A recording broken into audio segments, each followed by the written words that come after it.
Welcome to the Healthy Gut Podcast, the place where you can learn how to achieve a happy, healthy gut with your host, Rebecca Coombs.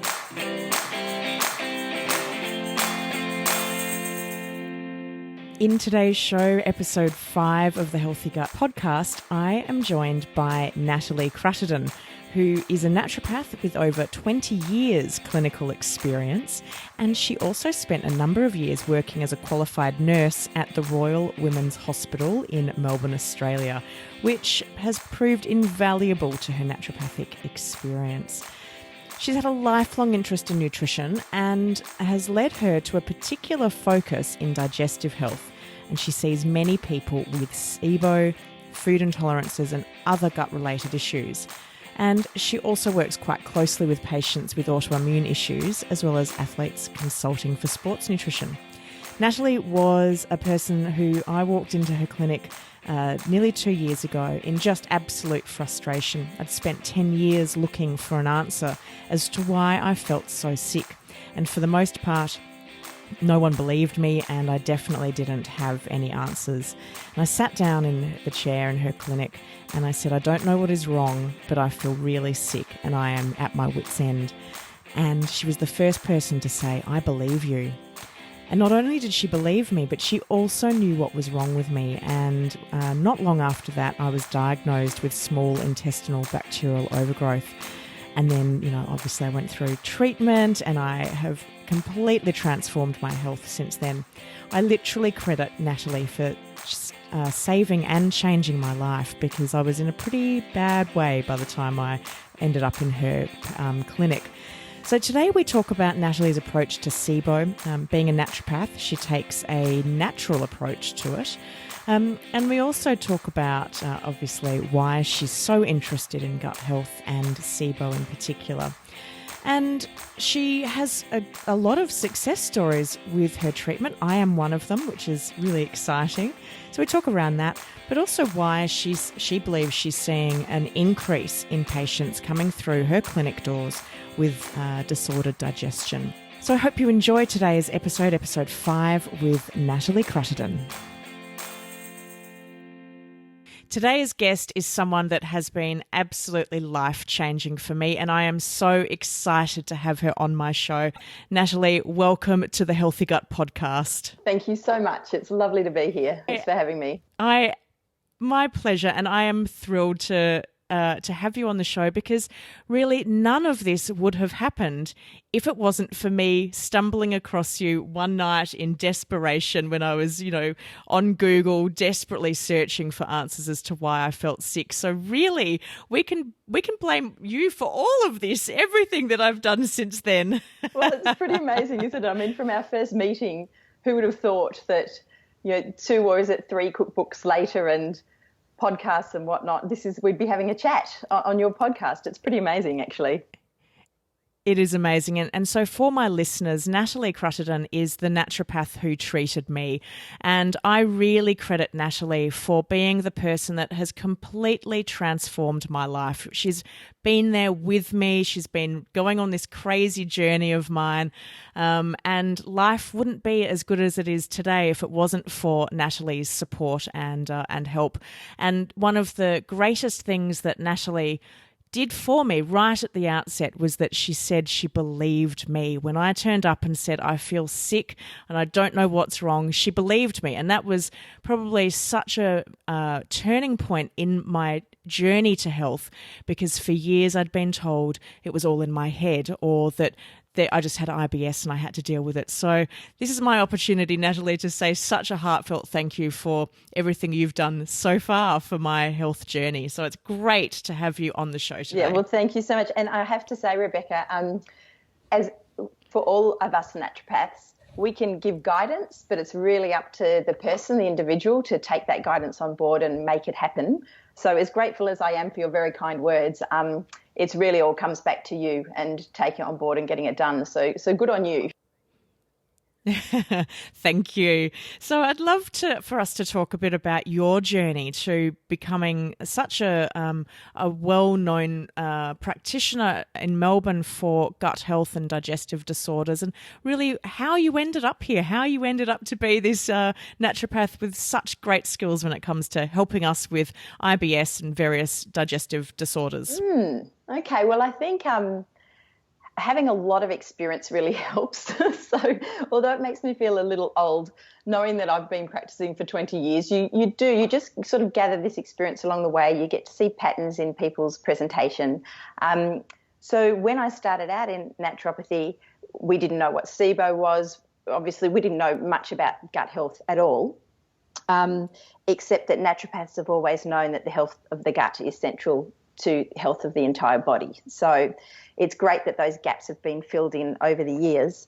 But in terms of how I got here, well, I started studying because I knew that there was a connection between food and health. It was just, an intuitive knowledge that there was a connection there. So I studied naturopathy really to explore nutrition. I loved the herbal medicine work that went along with it, but nutrition's always been my passion. 7 years ago, I started following Paleo nutrition, which I'm sure most people are pretty familiar with it now and aware, but it takes out grains and legumes and dairy out of the diet. And when I did that for myself 7 years ago, I woke up on the third day of following Paleo and felt quite possibly the best energy levels wise that I'd ever felt in my life. And so although I'd always known theoretically the impacts of nutrition on health, that was the first time I had lived it in such a profound way. So then I started working with much heavier leaning with my patients on the power of their diet and nutrition, and really treating supplements almost as secondary. So really trying to get people's nutrition dialed in. And then through that, of course, as you know with SIBO, if you put someone on a paleo diet and they don't feel better, that's a big clue towards SIBO, because the foods that aggravate people in SIBO are the vegetables and fruits that you're having in abundance in paleo. So it was just a sort of an evolution of, well, why is this not working for this person? And then a few years ago, we finally started to hear about this thing called SIBO just through some of the articles and so on that we received through nutrition companies. And that's when my husband, Chris, who I practice with, he was actually Chris that educated me about SIBO. And then we've got a lot of our education then, of course, through Dr. Narala Jacoby at SIBO Test and Alison C. Becker and all those sort of gurus of SIBO overseas as well. Yeah, so that's wonderful. That's sort of how I ended up here. Yeah. Yeah, great. And I'm so grateful that you did, and I'm grateful to Chris for telling you about SIBO in the first instance. Who knows where we would be if Chris hadn't have mentioned that to you. That's right. So, because he was working a lot with people with fructose malabsorption. And of course we now know, I mean, some people do have fructose malabsorption in their own right, but the vast majority of people that we see with fructose malabsorption, it's actually secondary to having SIBO. And when we can manage the SIBO and heal their gut, their tolerance for fructose goes up again. So that's sort of how that came about. And we saw that with myself when I first came to you. I was doing exactly that journey that you've talked about for yourself. I had been paleo. I then had done a month of the Whole30 program, which was like a super strict paleo. And whilst I felt better, I still didn't feel brilliant, and I was starting to get quite problematic with certain fructose foods, particularly onion and garlic were starting to really cause problems for me. And I remember us having a conversation around the load of fructose that I was having, that I would make a stir fry, for instance, with onion, garlic, chili and ginger, and then it was just too much. My system was just freaking out. But when my SIBO got under control and we kind of got that all clear diagnosis, I have noticed that I can eat fructose foods much more readily than I could before. Yeah, and that's what we typically see. So it doesn't necessarily, when people have sort of cleared their small intestine of the bacteria that aren't supposed to be there, there's still a lot of work to do to heal the damage, the residual damage. So we don't always see that people can suddenly, at the end of it, eat anything they want in any quantity. There's still some degree of care that needs to be taken. I mean, you probably find the same thing, that there's a threshold, but your threshold is much greater now than it used to be. Yeah. Definitely. And that's a really good, and that's how we ask people to keep an eye on how they're going as well. If you notice, I used to be able to eat that, and now that's creating symptoms again, that's a sign for us to get back on and make sure that SIBO is not coming back. Mm-hmm. And so, Natalie, have you yourself ever had SIBO or gone through the SIBO program, treatment and nutrition? Yeah, well, I've always had gut issues. So as a child, lots of problems with tummy aches, and this is kind of disgusting, I'm sorry, but I would sometimes vomit at night in my sleep. I wouldn't even know I'd done it. So there were things that were upsetting my system, and I used to get eczema quite a lot.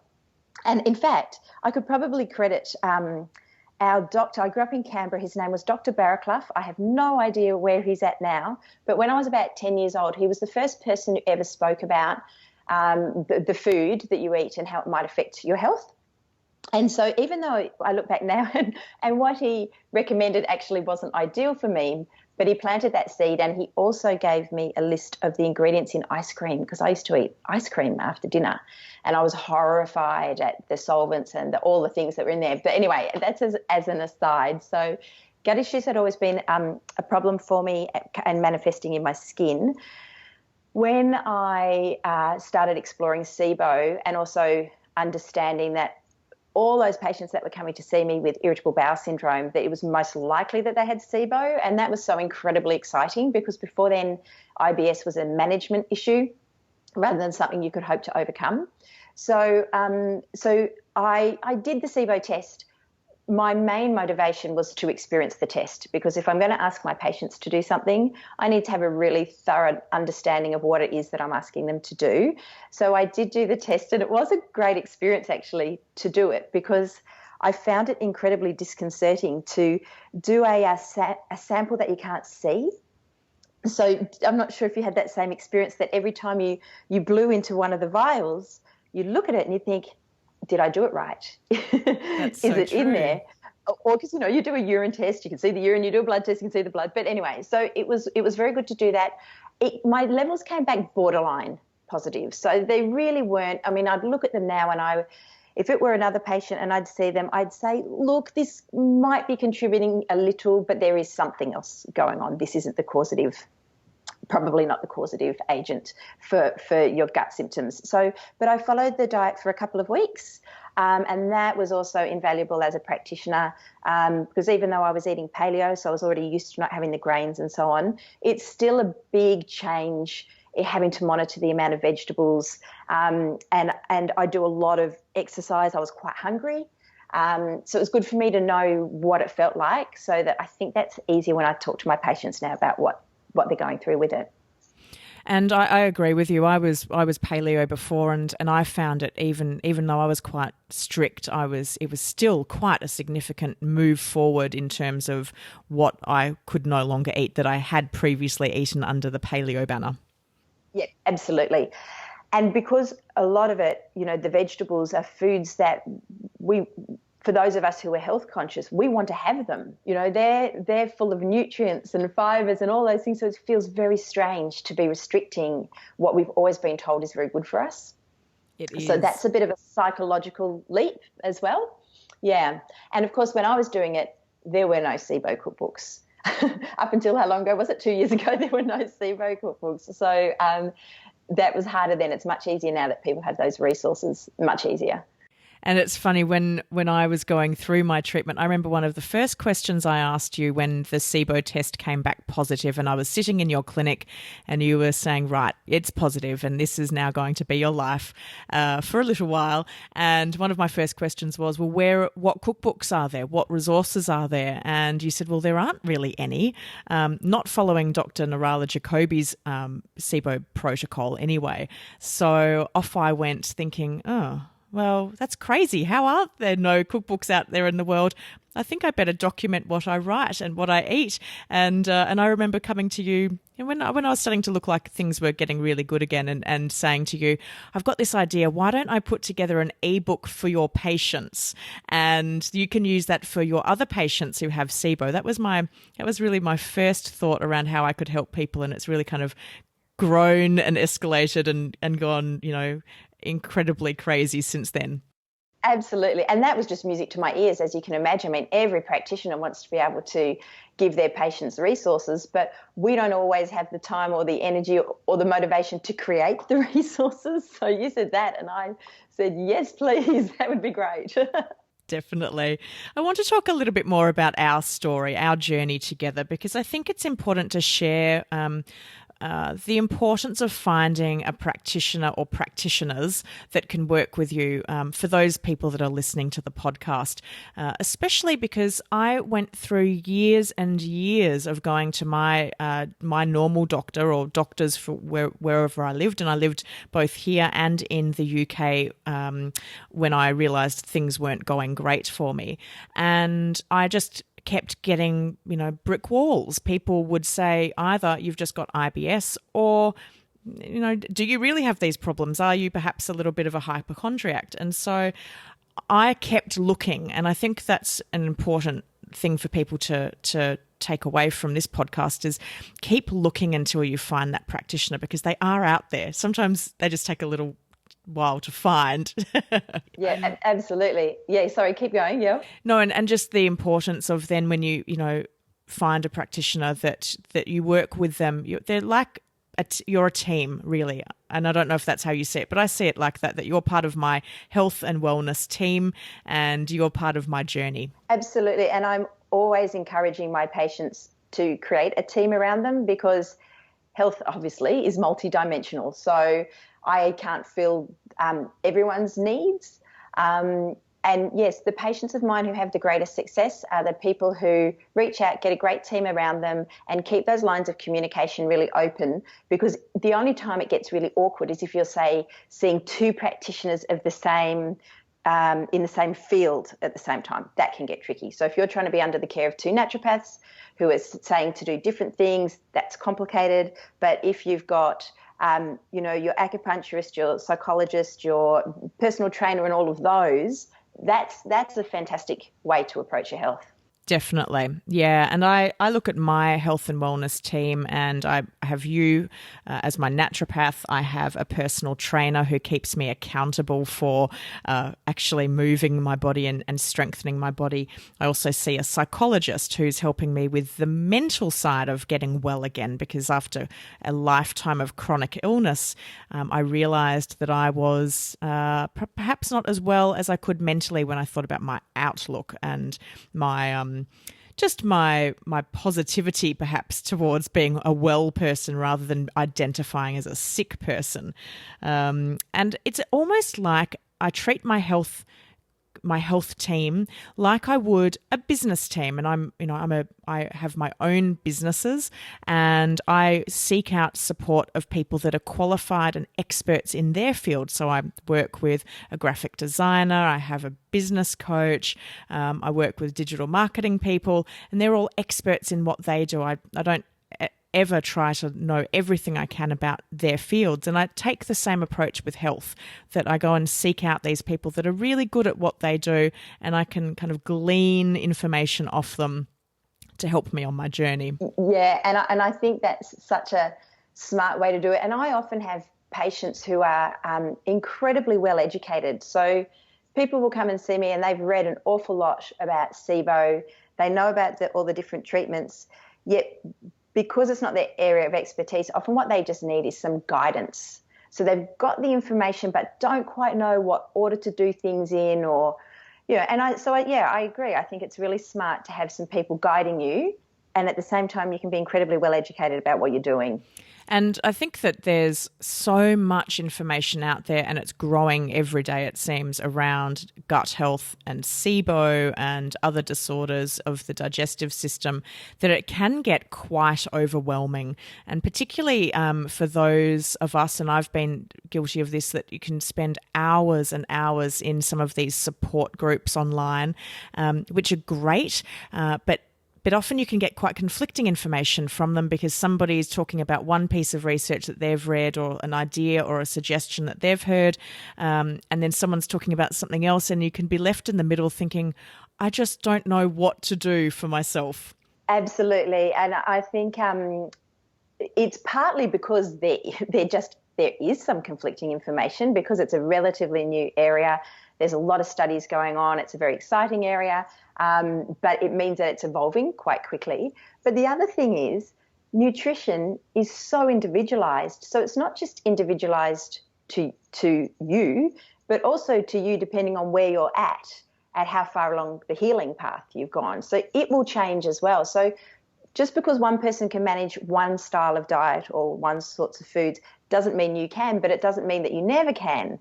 So it's because it's not just black and white, it can get quite confusing for people, I think. So that's when it's good to have someone at the head of the whole thing saying, let's go in this direction. Yeah. And being quite methodical. You need to be really quite methodical with SIBO. Actually, can I just say one thing as well about SIBO that people often ask me? I think it's really important. People will often read about it and they feel within themselves that they have it. They identify with many of the symptoms. And one of the most common questions I get is, do I really have to do the test? And the answer is you absolutely have to do the test. So, and for a few reasons. One is that it's a fairly big undertaking, as we were just talking about, the dietary change, as well as, and we haven't talked about the herbal or antibiotic treatment, whatever treatment people use as well. So it's a big undertaking. So for one, you need to know for sure if you've got it. But secondly, the test will show whether you're methane positive or hydrogen positive or both. That will influence the treatment itself. And it also shows levels. So it's not just yes or no. It will show the degrees to which you have SIBO. And that's very useful for predicting how long the treatment's going to take. So sometimes people would like to save the money all the time, but in the long run, you will get far better outcomes if you just get all the information at the very beginning and then you know exactly what it is that you're trying to treat. I think that's a really great point to make so that people don't go and self-diagnose because, as we know, diet isn't going to cure SIBO. It will help relieve symptoms, but it won't cure SIBO completely. That's right. So, and that's sort of the situation where people with irritable bowel, who have been diagnosed with irritable bowel but haven't yet explored SIBO in, is that the diet is simply management and it's lifelong. So unless you do something to kill off those bugs, the diet is only just going to help you feel that you can reduce your symptoms so that it doesn't interfere with your life too much. Exactly. So, Natalie, can you talk through your approach to treating SIBO, how you approach it from a naturopathic perspective? Absolutely. So as we've touched on, first of all, there's the diet, and the diet is really reducing those carbohydrates that fuel or act as food for the SIBO bugs. So that's one prong of it, is the diet. The second part is the active antimicrobial treatment. And so we use herbal antimicrobials. We use different ones depending on whether people are hydrogen positive or methane positive. I'm sure you'll recall from your treatment, we try and switch it up a lot as well. So it's, potentially the same as having antibiotic resistance. Some bugs are susceptible to some substances, other bugs are resistant to them. So because we don't have sensitivity panels, we just try and change up. I mean, a lot of the herbs we use contain a compound called berberine. That's for the hydrogen producing bugs. And so we try and switch it. And that herbal antimicrobial treatment will go, depending on people's levels, from anywhere from 6 weeks to 4 or 5 months. I usually ask people to retest after 8 weeks. so that we can see, are we having an impact? If we are, by what percentage have the levels dropped? And then we can work out how much longer we need to keep going. Does that make sense? That does make sense. And I'd like to know why we need different treatments for hydrogen or methane. What's the reason for that? So the hydrogen producing bacteria really are bacteria. The methane producing bacteria aren't bacteria. They're a different class. They're called archaea, and they're just not. They're just a different beast, literally. And so the methane producing bugs really respond much better to the herbal antimicrobials that are derived from garlic, which is, it sounds crazy, doesn't it? Because garlic is one of those foods that you're avoiding because of the fructose, but it's the active constituent of garlic that doesn't contain that carbohydrate portion that is particularly good at killing the methane bugs. Methane bugs are generally harder to treat than the hydrogen producing ones. So if you just went ahead and did the hydrogen producing ones, but you were methane positive, you just might not be able to kill them off in the same way. And I remember from my tests that I was hydrogen dominant, but I did still have methane production occurring, but I was definitely swinging right to the hydrogen side. And from memory, and I can't remember my numbers now, I'll have to fish out my test results, that I kind of was quite low, and then it just skyrocketed at about the 40-minute mark into the test. So it was very clear from my test that there was hydrogen bugs in there having a great time.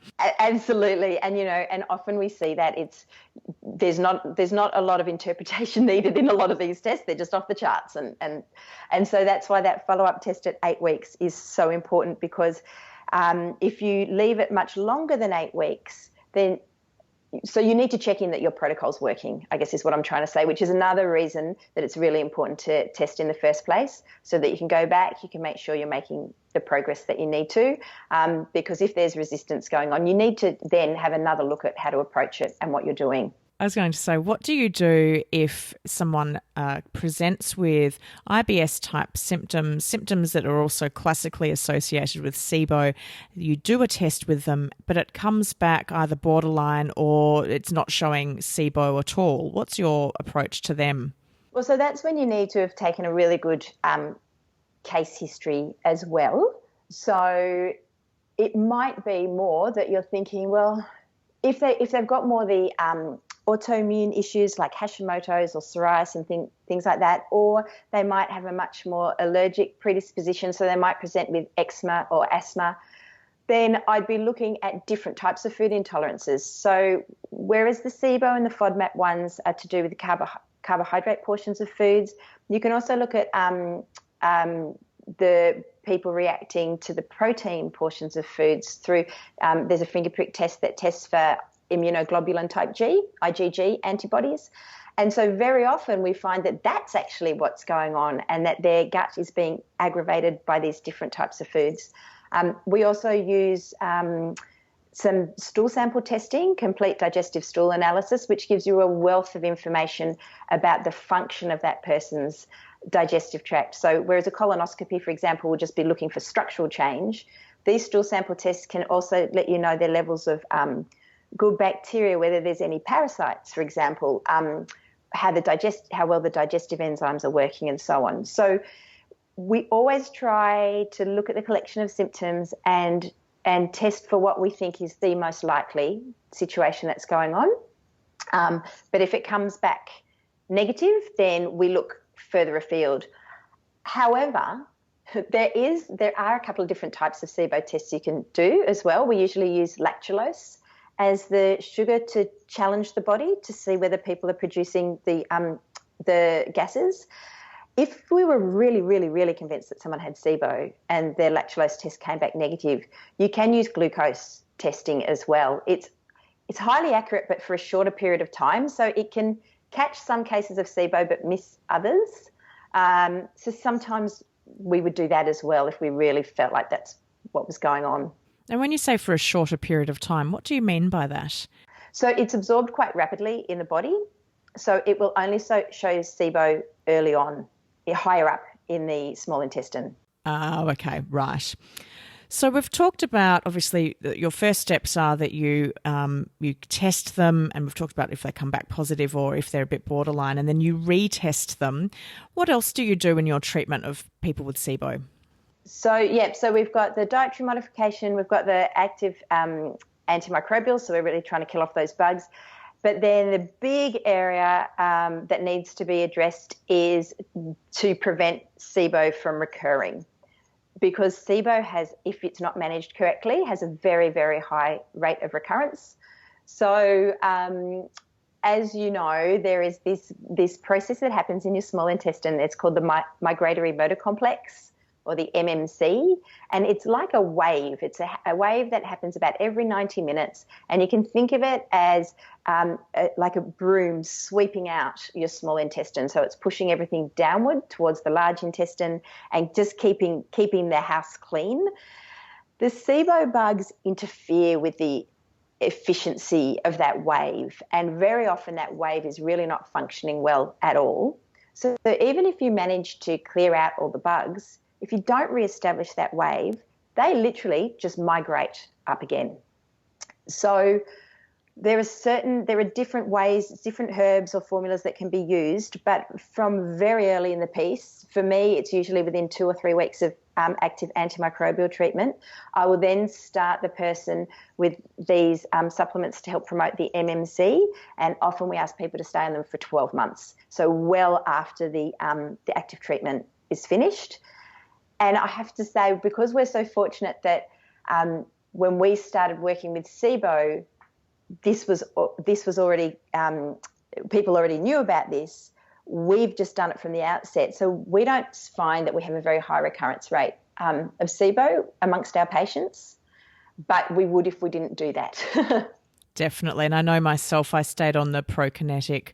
I still take it, actually. I don't take it as rigidly as I did, but I just, I keep taking it. And part of my strategy for retaining or remaining SIBO free is that I do a round of herbs with you every couple of months, because I recognise that as someone that has endometriosis there, and I've had several abdominal surgeries and I'm convinced I'm full of lesions, it puts me at a much higher risk of SIBO recurrence. So that's our kind of plan for me, isn't it? Along with investigating other things that might be going wrong with me. And that's right. And the other thing that happens, I think, though, is people who go through the SIBO process really know their body very, very well and can read what's going on very well. And occasionally I'll have someone who I may not have seen for 6 months or 12 months ring me up and say, I think I need to come back in again. I can feel things are just going backwards a little bit. And we'll just do a really abbreviated version, sort of exactly what you're speaking of, and it just sees them right again. So depending very much on the underlying cause of why you got SIBO in the first place, that will dictate that. So if you got SIBO from something that's more functional rather than structural, so just say you got it from a bout of gastro, you might not be as susceptible as someone who's got adhesions or those structural reasons that it might recur. Definitely. And what's your take on why people are successful or find themselves relapsing when it comes to SIBO? That's a very good question. I think sticking with the protocol is the key. So you can't really half treat SIBO. So, for example, if people say to me, I'm about to go overseas for a month, or our wedding's coming up, or, things that are really going to get in the way, I advise people just to wait. So you've had this for many years probably, just wait that extra month or that 6 weeks. Set yourself up for success from the outset, but don't try and half do it, because with SIBO that just won't work.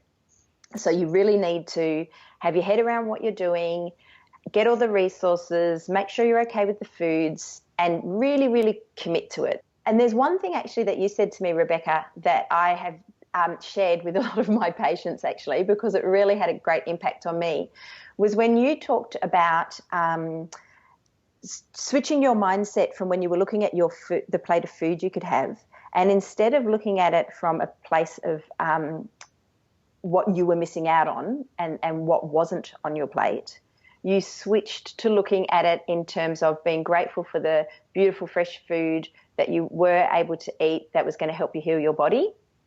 And I just think that's so profound, because there often is, when people are told they agree that they are not going to eat certain foods, there can be some grief in there, which they can then turn to anger and resentment, and people can get in a bad space mentally with it. So I think keeping a gratitude journal, being really positive that you're doing that for long-term health and that you're going to be a much happier person in the long term, I think that's really, really important. And it's so easy to feel deprived when you start out because all these foods that you watch everybody else eating, like burgers and fries and sandwiches, even basic food, things that you ate for many people every day, like having your lunchtime sandwich is now off limits. And it's really easy to feel like the world is against you, because you can't eat this food that you can see everybody else eat. And you go into a cafe and their whole display cabinets are full of products you cannot touch. You can't eat, yeah. And it can be really upsetting. I know I mourned the loss of food, even though I hadn't been eating it. It was funny. I wasn't eating bread and gluten beforehand, but just because I knew I could if I wanted to. I would have suffered for it, but I knew I could. But then as soon as I went onto the SIBO protocol and that was completely off limits, I then mourned it. It was a peculiar experience. It's interesting, isn't it? Yeah. But, again, it's on the flip side of that, I have patients, though, who, because it's always usually the first few weeks that happens. It's hard and it takes a while to find the foods that you really love that end up becoming your daily foods and that you become happy with. But on the flip side of all of that, I sometimes have patients and I say, great, it looks like the SIBO's all cleared. Now we've got to really systematically start to bring in these foods you haven't been having. And some people will say, this is the best I've felt in 30 years. I don't want to eat anything else. So they're just so relieved that they're not unwell anymore, that they're quite happy to go that way. But in fact, what we want is for people to be able to have the broadest amount of nutrients that they can. So we do try and encourage people because, in terms of the treatment process, once the SIBO's been cleared, treatment doesn't just stop. Because, as I said earlier, those little critters in your small intestine have left some residual damage, and that needs to be healed up. So we do a lot of work with leaky gut anti-inflammatories to the gut and healing everything up and being very, very systematic about introducing the food groups that people haven't been having so that we can read and see whether anything's flaring you up or not. And you may still have reactions to foods because your food reactions may not only be caused by SIBO. Yeah. I remember when we got my test back and it came back that I'd beaten the SIBO, the next step for us, it definitely wasn't the end of the journey. I remember you saying to me, right, now let's look at how leaky your gut is or how permeable your gut is. So I went off to do the urine test and it came back, and I remember you saying to me, now I've seen worse, but, we've got some work to do. And I wasn't surprised by that. After years, a lifetime of being unwell, it really didn't surprise me that my poor little gut lining was in a pretty bad way. I thought of it it probably looked like a sieve. And we also did the complete stool analysis and we did the immune blood test so that we could see what foods I was reacting to. And it's when you delivered the very sad news to me that eggs were off limits for hopefully a short period of time. I'm still not eating them and hopefully not forever. Yeah, and unfortunately eggs is a really common one, and that's really tricky when you're paleo or been doing SIBO because they become a staple. So yeah, sometimes these things get quite tricky. But you just made me remember, the things that, thank goodness that we have this new knowledge, thank goodness things progress, because I can now look back and I've had a few patients in the past who have had leaky gut, and we've done the leaky gut treatment and the protocol, and they haven't healed, and I couldn't work out why. Back then I didn't know about SIBO. And SIBO is such a game changer that if you've got SIBO and you don't treat it, it gets in the way of healing everything else. So I look back now and go, those people had SIBO. If we'd cleared the SIBO first, we would have been able to heal the leaky gut. So sometimes you've just got to be able to do things in the right order as well. You do, definitely. And something that I'd like to share to the listeners that you said to me as well, and it backtracks a little bit, but it's around not being able to do SIBO treatment half-heartedly. And when I first got that diagnosis from you, I remember thinking to myself, I'll stick to the program most of the time, but I'll have the occasional glass of wine here and there, or if I'm eating out, I'm not going to be that strict. And it was like you read my mind and you said to me, Rebecca, if you cheat, you go back to the start.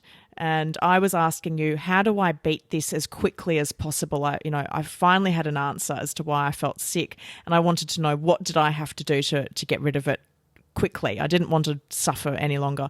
And those words to me actually were quite profound, because when I was having those moments where I felt the world was against me, it was all too hard, I was having, particularly in the early days, I was having really strong cravings for carbohydrates and sugars, which I feel that was the bacteria screaming out, hey, give me some food. I'm starving down here.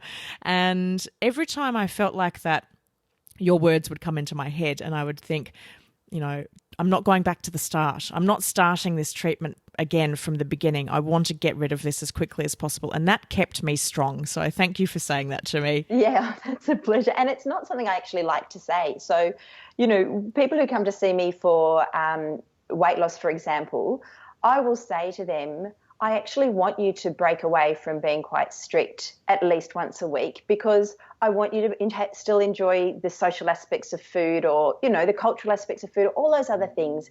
And it's very hard to be self-disciplined all the time. So when I can give people some, and it also doesn't undo their work. To do that occasionally is fine. So wherever you can give people some freedom, it's lovely to do that. With SIBO, it's just, you just don't want to keep fueling them. It's just that issue of those levels just being able to rise. And so, if you want to do it fast, you do it tightly. But if you don't do it if you don't do it really tightly, it can still happen, but it just makes it a bit more laborious. Yeah. Yeah. And I guess I'm the kind of a good example of when you do stick to it rigidly and strictly, that you can get through it quickly, and it was pretty quick, reasonably for me. It took me. We retested at the 6-month mark. We probably could have retested much sooner than that, but like you said before, I felt so good that I didn't really want to change the way I was. I just felt so much better, and I think that leads us into the next question that I have for you around: do you see this SIBO diet and sort of way of living as becoming problematic for people? Because I know that for myself, and I have suffered from an eating disorder in the past, that there was such comfort and security in the SIBO diet. I knew what I could eat and I knew what I couldn't eat. And when we had that conversation of, okay, it's time to start introducing some new foods, I got quite scared of it, because I was scared I was going to feel unwell. I was scared I was going to have some symptoms return. I didn't know what to expect.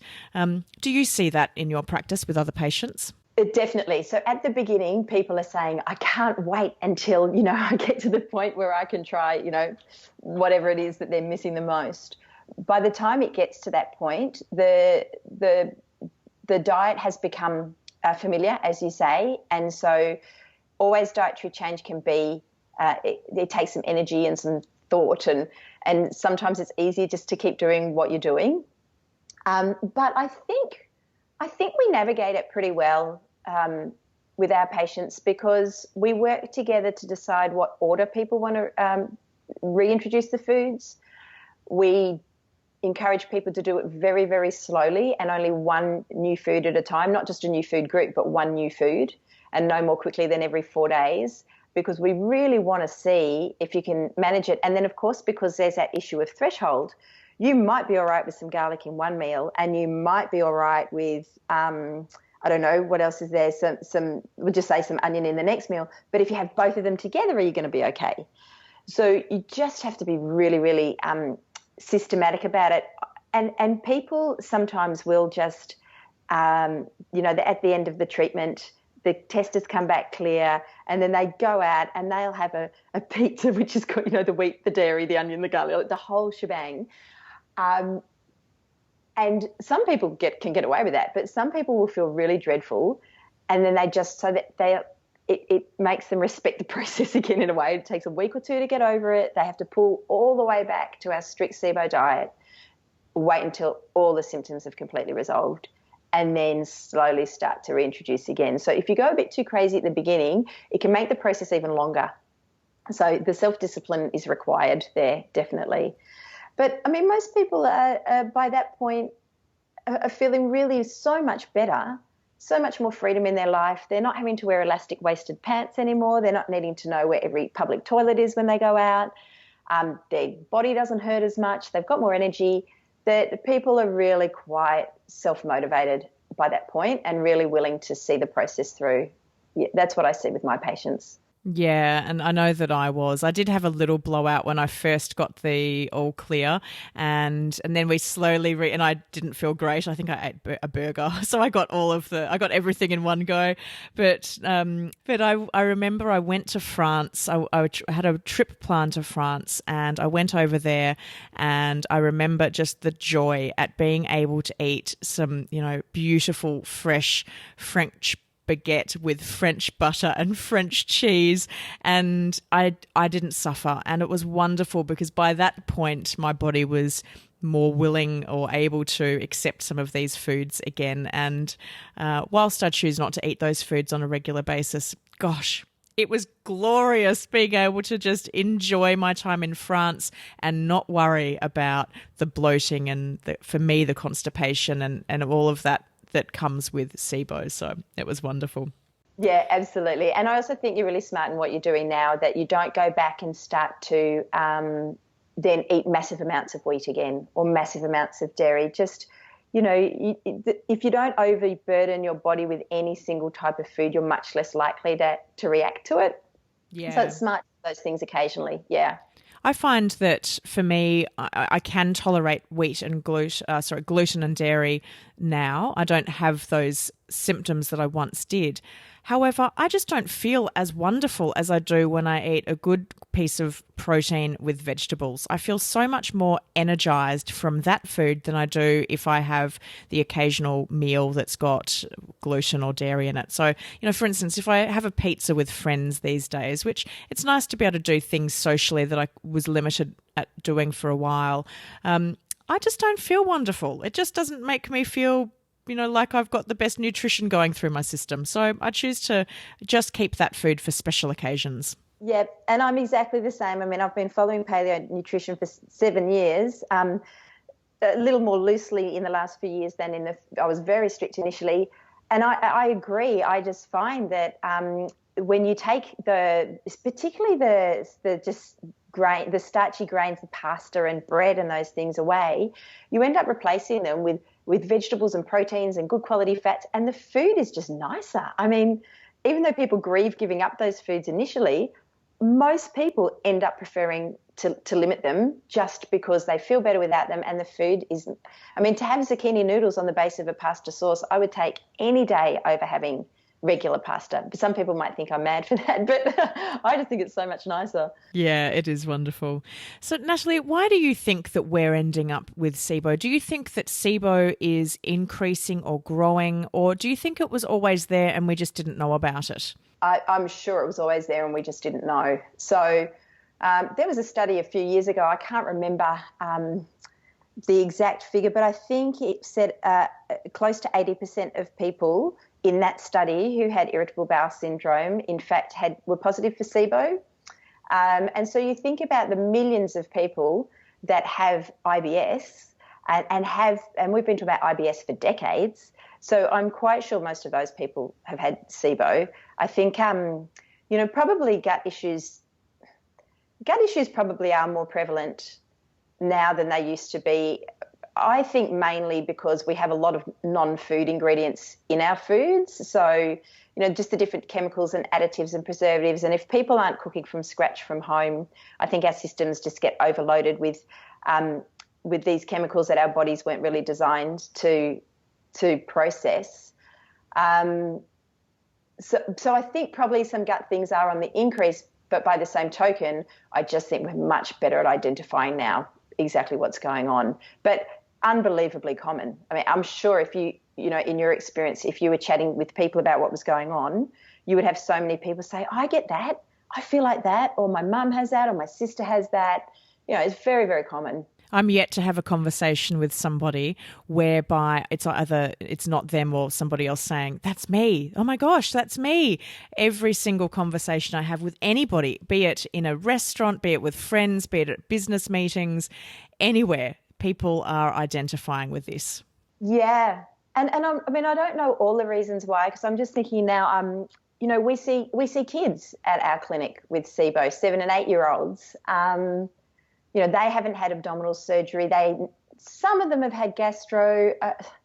They haven't had decades of, you know, these non-food ingredients because they're not that old. So I don't know exactly why, but it's definitely very common. Unfortunately. But the good thing is we're doing something about the awareness piece. So the more we can make people aware about SIBO and that there is now something that can be done about it, the better it is for people's overall health because they can go and get help for it. Yeah, absolutely, and feel a million times better than what they have been feeling. Yeah, definitely. Wes, as I went through my treatment, I realised that there were 5 key areas that I needed to address in order to truly regain my health and happiness. And I'd love to just touch on these quickly with you, Natalie, to talk about how you feel, whether you feel that these are important, firstly, and what your approach is to the 5 key pillars. So the first step for me was around awareness.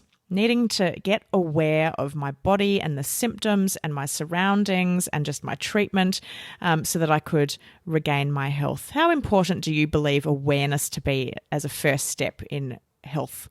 Well, it's everything really, isn't it? I mean, if you don't have an awareness of how you're feeling within yourself, how you're responding to things, you don't have a point of reference, it's difficult to track your progress. And I think some people are just naturally very in touch with their bodies, but some people are actually quite removed. For example, I might say to someone, do you get bloated after meals? And they just don't know. And that's fine. But then the next time I'll see them, they'll say, I've realised that I'm actually bloated all the time.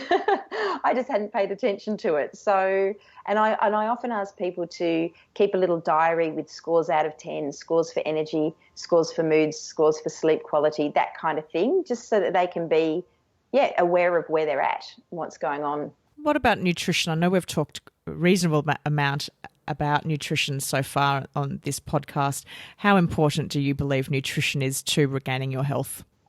It is, to my mind, it is the absolute fundamental part of healing from any kind of disease or health issue, because it's central. You know, everything that our body does, all the enzymatic processes, all the building blocks of our cells and so on, it all comes through our fats, our proteins, our carbohydrates, all the trace minerals. So if you're not giving your body that fuel, how do you expect it to work at its best? So in the past, before I really understood how profound the quality of your diet is, as I mentioned earlier, I used to rely on herbal and vitamin and mineral supplements for my patients a lot more. Now I see it's like night and day. The people who can get their nutrition on track just don't need as much extra support. It's whereas you can't, you know, they say you can't overcome poor dietary choices through medicines, whether they're naturopathic or pharmaceutical. You just can't. So I just think it's absolutely fundamental. Definitely. The third piece that I realised I had to focus on was my movement. I'd become pretty sluggish because I'd been feeling pretty sick. Now, you're very fit. You love your movement. Talk to me about, your approach with patients around and your own lifestyle around the importance of movement. Yeah. So that can be really variable depending on, for my patients, depending on where they're at. So ideally, if someone's energy levels are good, there are so many good reasons to use our bodies. You know, they were designed to be moved. We know now that, you know, they talk about sitting being a really high risk factor for cardiovascular disease later in life and all of those things. I think for mental health, movement's incredible. Whether it's doing a peaceful kind of movement like walking and being outdoors and just and sort of putting that awareness into it as well, of really, you know, looking at the beauty of the nature around you or the birds singing and so on. That's really good for your nervous system, really good for stress levels. Or it can be more intense movement, like what I do with CrossFit, that is so intense that it's completely, it requires all your attention. You can't worry about what you're going to cook for dinner, whether the kids are okay at school. You can't think about anything else. I think that's also quite healthy because we all tend to multitask a bit. But also, of course, you know, in terms of physiologically, our lymphatic system, which you know, cleans up our cells and looks after just getting the junk out of our system, if you like, it doesn't have a pump. So if we don't use the muscles and get the muscles to squeeze around those lymphatic glands, it can build up. So the exercise and movement is really important for that as well. But on the flip side, some people are really fatigued. And if there's any degree of adrenal fatigue, chronic fatigue, anything like that going on, it's movement is not the best thing. Exercise is not necessarily the best thing at that point. Sleep is far more important. Sleep and good nutrition. So for example, when before I started using paleo for myself, my energy levels were chronically low, and that was one of the things that inspired me to try paleo. And when I said I woke up with the third day full of energy, after about 6 or 8 weeks, I needed to exercise. I was actually jumping out of my skin, and I hadn't consistently formally exercised since I was a teenager at that point. So, you know, it was a good, I'd hate to think, 20 odd years since I'd done that. So when you've got the vitality and energy to do it, it's amazing, but it can be depleting. I think if people, you know, sometimes the type A people want to push even though their body is saying no. So yeah, I think it needs to be balanced. That's so true. And I'm very much a type A person. I am on the go all the time. And I had to recognize that my movement these days is about gentle walks and yoga and calmer exercise or movement that doesn't put my system under so much strain. Whereas in the past, I'd be training for triathlons and I'd be trying to do runs and all sorts of things that just were quite exhausting. Too much. Yeah. If you're feeling really exhausted afterwards, it's not the right thing. Sometimes it's okay to feel sleep. Yes. Yeah, see, that's it. Whereas, you know, ideally you come back and you feel energized. Definitely. The fourth piece was around mindset, and I know we've talked about that, but I really, you know, it was so important for me to get my mind in check and right to help me with my journey to health. What's your thoughts on mindset? Yeah, I think it's incredibly important. I mean, really what we think dictates how we act. And so if our thoughts aren't in line with what we're trying to achieve, it gets very, very tricky. Quite a lot of my patients see psychologists or counsellors. I think that's brilliant. And I don't have any particular sort of counselling aspect so much, you know, in my own practice. But something I do, there are two things I chat with people about. One is having a gratitude journal. I just think it's so powerful for something that takes literally a few minutes out of your day, just to jot down at the end of the day 3 things that you're grateful for. And it doesn't matter whether it's to do with your SIBO treatment or not. I just think consistent practice of that just shifts people to a more positive mindset just through that consistent work. And I also think it's really good for people to do some kind of, even if it's short, just 10 minutes, some kind of mindfulness meditation, something to stop you projecting into the future or dwelling on the past, something just to keep you right here, right now, because that can release a whole lot of baggage. It can release a whole lot of worry about the future or depression about the past. It can just keep you fresh right here and right now. And I think that's really liberating for people, particularly if they've been struggling with their health and not feeling great for a long time. I know that with my own journey that I needed to change my mindset. And so I started a happiness jar whereby I write down on a Post-it note or a little piece of paper what has made me happy for the day, and I pop it in the jar. And my plan is that on New Year's Eve this year, I'll pull out all of the bits of paper in my jar and be reminded of all the really great things that have happened to me throughout the year, because I think it's important for us to think about the positives, not always focus on the negatives. It's been really fun, and I do things like I got to pat a cute dog today, or the sun was shining, or I saw some blossom. It's all sorts of things about life that make me happy. So it's helping me to shift my mindset and my focus. The fifth piece that I realized on my journey to health was my lifestyle. So I couldn't regain true health and happiness with the 4 previous pillars if I didn't look at how my lifestyle changed and also supported this new way of being. What's your thoughts around the lifestyle component of healing and health? Well, yes, I mean, they're all so important, aren't they? I think if someone is working 60-hour weeks or